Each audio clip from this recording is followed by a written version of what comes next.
আসসালামু আলাইকুম প্রিয় ভিউয়ার্স, আপনারা যারা ইলেকট্রিক পণ্য কিনতে চাচ্ছেন, টিএম মোবাইল প্লাস এবং টিএম ইলেকট্রনিক্সে যোগাযোগ করুন।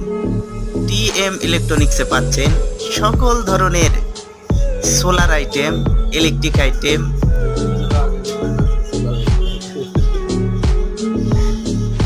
সোলারের সকল প্রকারের পণ্য পাচ্ছেন টিএম মোবাইল প্লাসে। এই লোডশেডিংয়ে এখনই সোলার কিনুন, তাই যোগাযোগ করুন টিএম মোবাইল প্লাসে। আর এইভাবে সোলারের বাতাস খান। ছোট্ট একটি ব্যাটারি দিয়ে কত সুন্দরভাবে বাতাস খাচ্ছে দোকানদারেরা।